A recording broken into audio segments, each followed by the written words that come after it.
नमस्कार, आप देख रहे हैं चैनल इंडिया छत्तीसगढ़। मैं हूं उपेंद्र। बढ़ते हैं खबरों की तरफ। रविशंकर शर्मा की खबर है रायपुर से।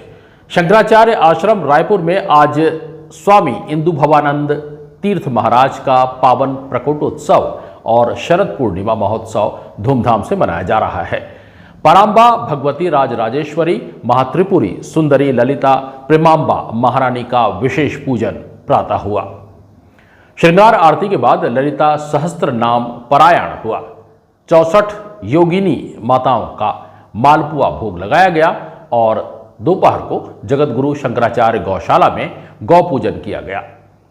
संध्या प्रवचन के बाद भजन का कार्यक्रम हुआ। शाम को भगवती राजराजेश्वरी महात्रिपुरा सुंदरी ललिता प्रेमाम्बा महारानी का पूजन हुआ। इसके बाद दीपार्चन और तुलादान, फल और अन्नदान कार्यक्रम हुआ। स्वामी इंदु भवानंद तीर्थ महाराज का अभिनंदन सभी भक्तों के द्वारा किया गया।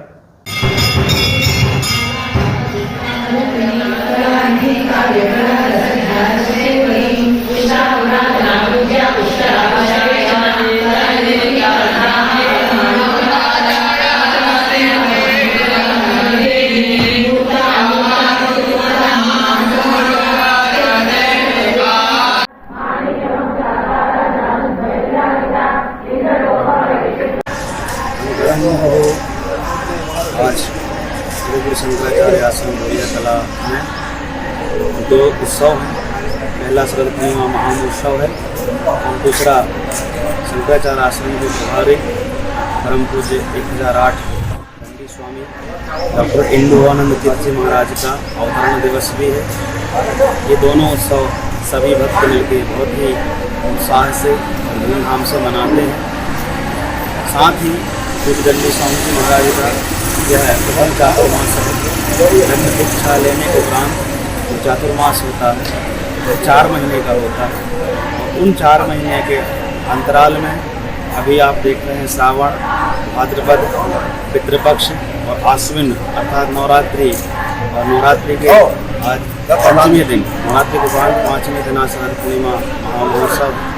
इसमें प्रातःकाल से ही आश्रम में विभिन्न कार्यक्रम हो रहे हैं। वर्तमान में ललिता सहस्त्र नाम का पारायण हो रहा है और सायंकाल कार्यक्रम में गौशाला जाने का गौ माता का पूजन है। उसके उपरांत पुनः भगवती का पूजन होने के बाद स्वामी जी महाराज का अभिनंदन समारोह रखा गया। ये उत्सव चातुर्मास के अंतर्गत है। इसके उपरांत 1 महीने का चातुर्मास और शेष है।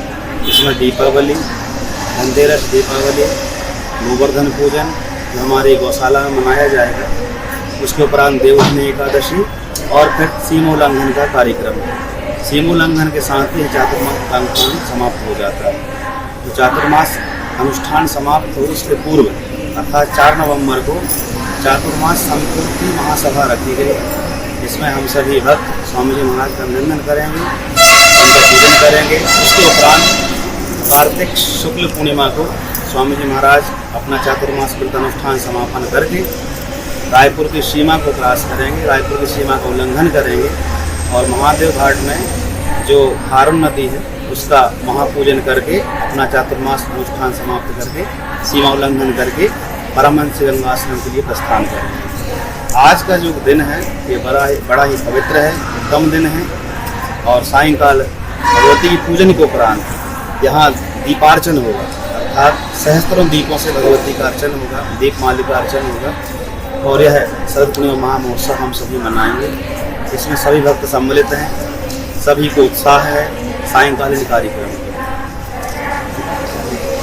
सुबह से प्रातःकाल से भगवती का मंगला आरती होने के उपरांत ही स्वामी जी महाराज लगभग 8 बजे भगवती का जो विशेष पूजन होता है जो केवल नवरात्रि में होता है, लेकिन यह जो श्री विद्या साधक होते हैं वह अपने गुरु के जन्मोत्सव में, अपने जन्मोत्सव में और विशेष आयोजन में वह महापूजन कर सकते हैं। तो आज उनका प्राकट उत्सव है, वर्धन की महामहोत्सव है। इसके उपलक्ष्य उन्होंने 8 बजे से ही सभी के द्वारा तैयारियां की गई। तो 8 बजे स्वामी जी महाराज विशेष पूजन में बैठे हुए हैं जो अभी चल ही रहा है और वह समाप्ति की ओर है। इसके उपरांत स्वामी जी महाराज 2 घंटे सभी भक्तों से मिलेंगे, भगवती का भोग लगाएंगे। सबसे मिलके 3:30 बजे यहाँ से जो शंकराचार्य गौशाला उसके लिए प्रस्थान करेंगे। फिर वहाँ से आने के बाद पुनः सबसे मिलन करने के बाद 6 बजे सायंकाल भजन संध्या, उसके उपरांत जो हमारे वृंदावन से कलाकार आए उनके द्वारा रास नृत्य होगा। ये सारे कार्यक्रम हैं और अंतिम जो होगा वो स्वामी जी महाराज का अभिनंदन होगा। उसके उपरांत फिर भोग भंडारे का आयोजन जो अभी मध्याह्न काल में भी है और रात्रि काल में भी है। स्वामी जी हम स्वामी जी महाराज के शिष्य हैं और शंकराचार्य आश्रम में वर्तमान में पुजारी पद पे हैं। तो हम सब कार्यक्रम उनके ही मार्गदर्शन में कर रहे हैं, उनके मार्गदर्शन में चल रहे हैं। धर्मेंद्र, आचार्य धर्मेंद्र हमारा नाम है। चैनल इंडिया पर लगातार खबरों का सिलसिला जारी रहेगा। सब्सक्राइब करना ना भूलें चैनल इंडिया छत्तीसगढ़, सिर्फ यूट्यूब पर।